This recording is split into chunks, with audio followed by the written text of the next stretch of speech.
नमस्कार, बहुत स्वागत है आप सभी का। आप देख रहे हैं न्यूज 18 प्राइम। आपके साथ मैं हूं ममता तिवारी और मैं हूं आपके साथ हेमंत कुमार। और सबसे पहले आज बुलेटिन में बात करेंगे कांग्रेस पार्टी की तरफ से जारी की गई लोकसभा चुनाव को लेकर के दूसरी लिस्ट की। लोकसभा के चुनाव को लेकर कांग्रेस ने अपनी दूसरी लिस्ट जारी कर दी है। देखिए, कांग्रेस की दूसरी लिस्ट में 6 राज्यों के 43 नामों की घोषणा की गई है, जिसमें राजस्थान की अगर बात करें तो 10 सीटों पर उम्मीदवार घोषित कर दिए गए हैं।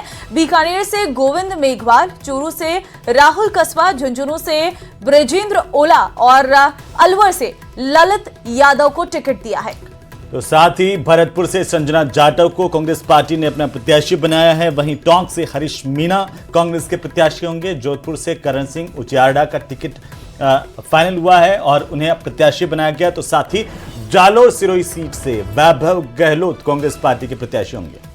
बात उदयपुर की करें तो ताराचंद मीणा, और चित्तौड़गढ़ की अगर बात करें तो उदयलाल आंजना को टिकट मिला है। और हम आपको कांग्रेस की दूसरी लिस्ट का सबसे बड़ा एनालिसिस दिखाने जा रहे हैं, जिसमें कांग्रेस ने सभी 10 सीटों पर उम्मीदवार बदले हैं। बीकानेर से मदन गोपाल की जगह गोविंद मेघवाल को टिकट दिया गया है। तो वहीं चूरू से भी रफीक मंडेलिया पिछली बार कांग्रेस की टिकट पर लड़े थे। इस बार उनकी जगह पर राहुल कस्वा को पार्टी ने अपना प्रत्याशी बनाया है। राहुल कस्वा बीजेपी छोड़कर कांग्रेस में शामिल हुए। वहीं झुंझुनू से श्रवण कुमार की जगह इस बार ब्रजेंद्र ओला कांग्रेस पार्टी के प्रत्याशी होंगे।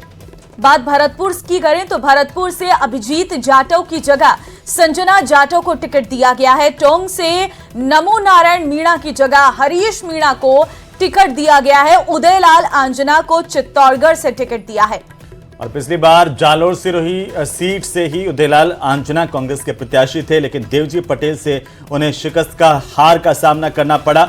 इस बार उदयलाल आंजना को पार्टी ने चित्तौड़गढ़ से टिकट दिया है। वहीं जालोर सिरोही सीट पर वैभव गहलोत को इस बार टिकट दिया गया, जो कि पिछली दफा गजेंद्र सिंह शेखावत के सामने जोधपुर सीट से चुनाव लड़े थे।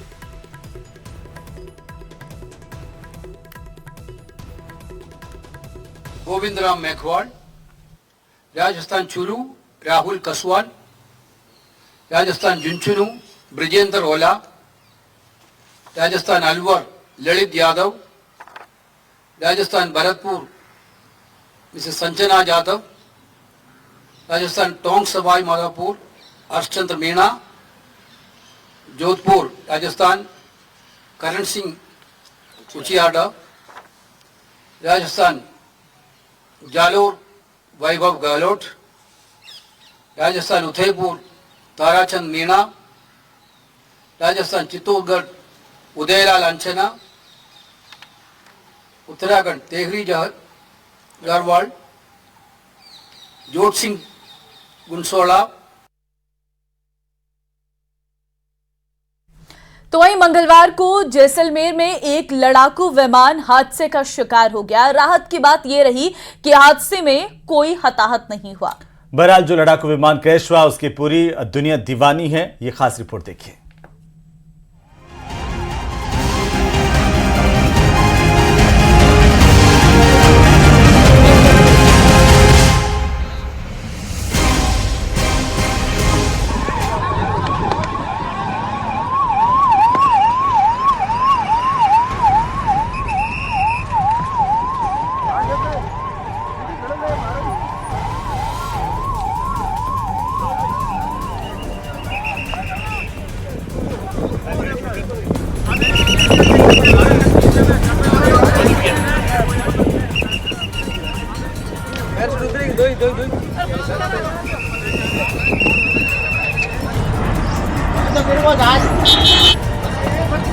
धुएं का गुब्बार, धधकती लपटें और आग पर काबू पाने में बहता पसीना, तस्वीरें जैसलमेर की हैं। पोखरण में चल रहे भारत शक्ति युद्धाभ्यास में शामिल तेजस फाइटर जेट मंगलवार दोपहर को करीब 2 बजे क्रैश हो गया।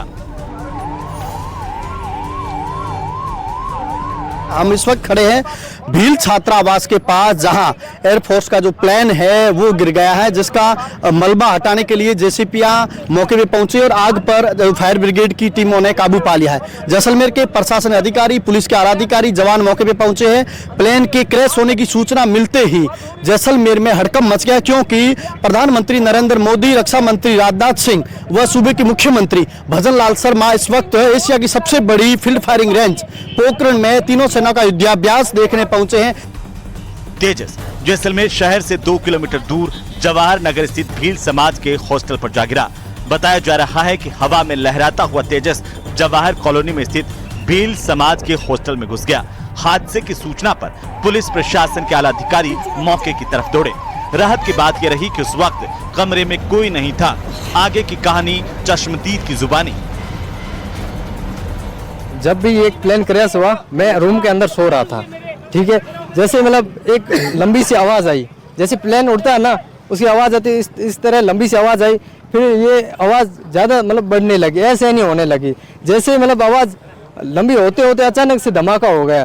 फिर हमारे धमाके से पूरा रूम अंदर से भूकंप की तरह से हो गया। रूम पूरा अंदर से हिल गया, छीने ऊपर से उठ के नीचे गिरने लगी। फिर है ना अचानक से धुआं आने लगा, ब्लैक से धुआं आ गया। फिर हम ऐसे भाग के चुटकिनी वगैरह खोल के निकल के आए।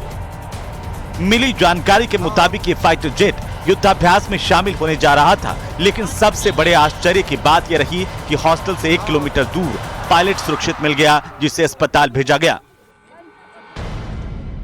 कुदरत ने हमें किसी प्रकार की जनहानि नहीं दी, ये बहुत बड़ी बात है कि यहाँ लख लख शुक्रिया उस आध्यात्म देवों का करता हूँ कि उन्होंने किसी भी प्रकार जनहानि नहीं दी।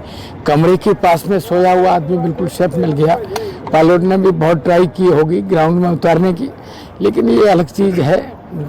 लेकिन मैं तो ये शुक्रिया करता हूँ कि दक्षिण में भी आबादी, उत्तर में आबादी, पूर्व में पश्चिम में आबादी, भरे हुए कमरे, लेकिन ये कुदरत बचाने वाला वो होता है। हम लख लख शुक्रिया उसका करते हैं जिसने मालिक ने हमें सबको बचाया है। तेजस के क्रैश होने की ये पहली घटना है, इसीलिए सेना ने कोर्ट ऑफ इंक्वायरी के आदेश दिए हैं। एयरफोर्स ने भी ट्वीट किया है, उसमें बताया कि प्लेन क्रैश हुआ है और जिसके लिए कोर्ट ऑफ इंक्वायरी बिठा दी जाए। आखिर क्या कारण रहे हैं गिरने के, इसकी लेकर लगा एयरफोर्स के आला अधिकारी, एयरफोर्स की टीमें जांच करी। मलबा जब्त किया जा रहा है, एक्वायर्ड किया जा, टेंट पास लगा दिया है ताकि कोई प्रकार की वस्तु से कोई जनहानि नहीं हो। कैमरामैन चंद्रवन के साथ सावल दमरतु, न्यूज़ 18 राजस्थान, जैसलमेर। तो एशिया की सबसे बड़ी फील्ड फायरिंग रेंज में आज तीनों सेनाओं ने भारत शक्ति युद्धाभ्यास के जरिए भारत में बने हथियारों की ताकत दिखाई है।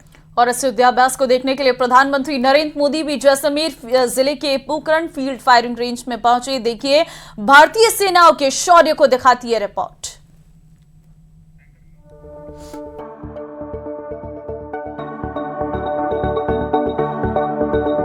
प्रधानमंत्री नरेंद्र मोदी राजस्थान दौरे पर पहुंचे।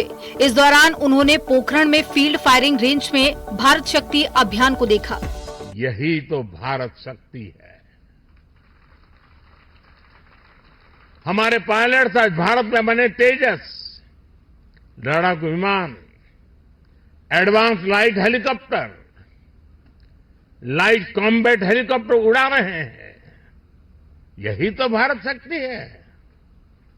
हमारे सेलर्स पूरी तरह से भारत में बनी पनडुब्बियां, डिस्ट्रॉयर्स और एयरक्राफ्ट कैरियर में लहरों के पार जा रहे हैं। यही तो भारत शक्ति है।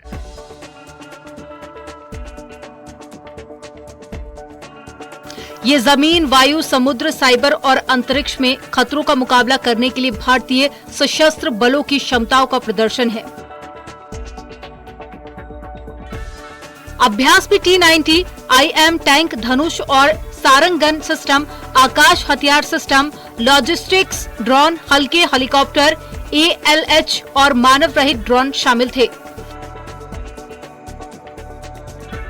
इस दौरान सभा को संबोधित करते हुए प्रधानमंत्री नरेंद्र मोदी ने कहा कि आने वाले वर्षों में जब हम दुनिया की तीसरी बड़ी आर्थिक ताकत बनेंगे तो भारत का सैन्य सामर्थ्य भी नई बुलंदियों पर पहुंचेगा।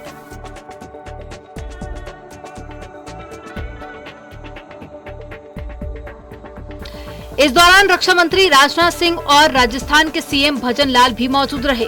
युद्ध अभ्यास के दौरान भारतीय सेनाओं ने शानदार क्षमता का प्रदर्शन किया और बेहद आधुनिक हथियारों के साथ में एक्सरसाइज भी की।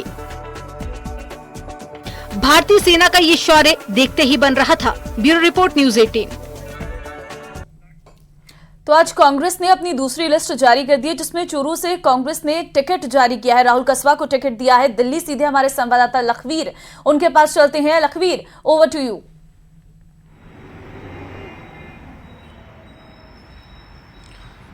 जी बिल्कुल, आज कांग्रेस पार्टी ने अपनी सूची का ऐलान किया है और राजस्थान की 10 सीटों पर अपने प्रत्याशियों का ऐलान किया है। कल ही कांग्रेस पार्टी की सदस्यता ग्रहण की थी राहुल कसवा ने और चूरू से प्रत्याशी बनाया गया है। खास बातचीत के लिए हमारे साथ मौजूद हैं राहुल जी। कल ही कांग्रेस के परिवार में आए हैं। 10 साल भारतीय जनता पार्टी के सिंबल पर सदन में चूरू वासियों की आवाज को बुलंद किया है। अब कांग्रेस पार्टी ने प्रत्याशी बनाए, जीत को लेकर कितने आश्वस्त हैं? देखिए, बिल्कुल आश्वस्त हैं। बहुत कड़ी मेहनत है, एक लंबा सफर है, लोगों के दिलों में हमने जगह बनाई है। पिताश्री का भी लंबा सफर रहा और बहुत पहले शुरुआत करी थी और इतना लंबा क्षेत्र है चूरू जिला, जो 340 किलोमीटर लोकसभा क्षेत्र हमारा आता है। हर गांव तक पहुंचे हैं दोनों, पिताश्री भी और हमारी माता कमला जी भी और मैं एक सांसद के रूप में। हम तीनों ने मिलकर लोगों के सुख दुख में शामिल होने का काम किया और उससे हमारी आत्मीयता, एक जुड़ाव लोकसभा परिवार के अंदर हुआ है हमारा। मेरा लोकसभा परिवार के लोगों का जो विश्वास मुझ पर है और जो कार्य हमने एक सांसद के रूप में इन 10 सालों के अंदर लोकसभा क्षेत्र में करवाए, मुझे पूरा आश्वस्त हूं मैं इस बात से लेकर कि कांग्रेस पार्टी के परिवार ने जो मुझे शामिल कर एक जिम्मेदारी मुझ पर सौंपी है, उस जिम्मेदारी को बखूबी निभाएंगे और कांग्रेस आई को जिताकर चूरू के अंदर हम जिताकर उनको दिल्ली अवश्य एक सांसद रूप में भेजा जाएगा। लेकिन जो ट्रेंड रहा है राहुल जी पिछले 2 लोकसभा चुनाव में, कांग्रेस खाता भी नहीं खोल पाई राजस्थान में, कितनी बड़ी चुनौती मानते हैं? क्योंकि सामने जो प्रत्याशी हैं भारतीय जनता पार्टी के, वो पैरा ओलंपिक रहे हैं और 3 बार पद्मश्री, पद्म सम्मान से भी सम्मानित हुए हैं। देखिए, मैं इतना ही मानता हूं कि जनता के बीच में रहकर जनता की सेवा करने का एक जो सफर होता है वो इतना आसान नहीं होता। एक सांसद के कार्यकाल 10 साल में आज हर जगह पहुंच जाना बहुत टफ होता है और मैं नहीं मानता कि प्रजातंत्र में प्रजा की एक आवाज़ होती है। हम बने किस लिए हैं, हम क्यों चुने जाते हैं? हम चुने जाते हैं जनता का के लिए विकास कार्य भी कराएं और उनके सुख दुख में शामिल भी हों, उनके साथ में हमारी आत्मीयता भी बने। कई चीज़ें पैरामीटर होते हैं, सिर्फ एक पैरामीटर यही नहीं होता कि आपको हवा है, पार्टी है, एक खुद का भी एक अस्तित्व होता है और वो लंबा सफर जो एक जीवन को अंदर दिया है, तिनका करके जुड़ता है। एक सांसद के रूप में काम करके हमने सरपंच की भूमिका निभाने की कोशिश करी है। उसमें ये मैं कह दूं कि ये 5 साल में पॉसिबल हो जाता, ये पॉसिबल नहीं, इसको समय लगता है। और पिताश्री का जो एक आधार है और लोकसभा परिवार में जो उनकी एक इज्जत है कि आज गांव-गांव तक, घर-घर तक लोगों को जानते हैं, 36 कौम के लोगों को जानते हैं, उनकी अपना लगाव है उनके साथ में। कई बार ऐसे इंसिडेंट्स भी हुए जब हम किसी शादी में नहीं पहुंच पाए, किसी बच्चे हमारे कार्यकर्ता की बेटी शादी नहीं पहुंच पाए तो उसको विदाई के टाइम पहुंच गए। वो एक दिन में आप सोचो कि उसको आप कवर अप कर जाओगे, मैं नहीं मानता पॉसिबल है। राहुल जी, कारण क्या मानते हैं इतना सब कुछ करने के बाद भी भारतीय जनता पार्टी ने तीसरी बार मौका क्यों नहीं दिया संसद में पहुंचने के लिए? देखिए, आप लकीर आप जानते हो, आपसे अपनी अच्छी एक मित्रता भी रही है। मेरे कार्यशैली को, मेरे काम करने के तरीके को और हमारे परिवार के जो मानसिकता, जो हम सच्चाई, ईमानदारी से, पैशन के साथ में हम काम करते हैं, यही तो दुख था इस बात का कि कारण तो बताओ। वो कारण कभी सुनने को मिला ही नहीं। मैं पूछता ही रह गया पार्टी के हमारे प्रदेशाध्यक्ष महोदय को भी कि कौन सा ऐसा पैरामीटर रहा जहां एक सांसद की जो भूमिका थी, एक सांसद की बात करूं क्योंकि मुझे पार्टी ने सांसद की जिम्मेदारी दी थी, वो ऐसा कौन सा पैरामीटर था जहां पे हम विफल रहे? क्या एक व्यक्ति के कारण आप मेरी टिकट काट रहे हैं या मुझे उस हक से कर रहे हैं? तो उनके पास कभी कोई जवाब ही नहीं था और वही एक कारण है और जनता भी जानती है, क्योंकि वो कारण शायद पार्टी अध्यक्ष को तो नहीं पता होगा पर चूरू लोकसभा इस 15 सालों से इस चीज़ को महसूस करता आ रहा है। 2014 में मेरे पिताश्री की टिकट कटवाने के पीछे इन्हीं लोगों का हाथ था कि नहीं, ये आगे बढ़ जाएंगे। तो कांग्रेस पार्टी से चूरू के प्रत्याशी राहुल कसवा को आप सुन रहे थे। एक्सक्लूसिव बातचीत न्यूज़ 18 के साथ में। फिलहाल वक्त एक छोटे से ब्रेक का, जल्द लौटते हैं, आप बने रहिए हमारे साथ।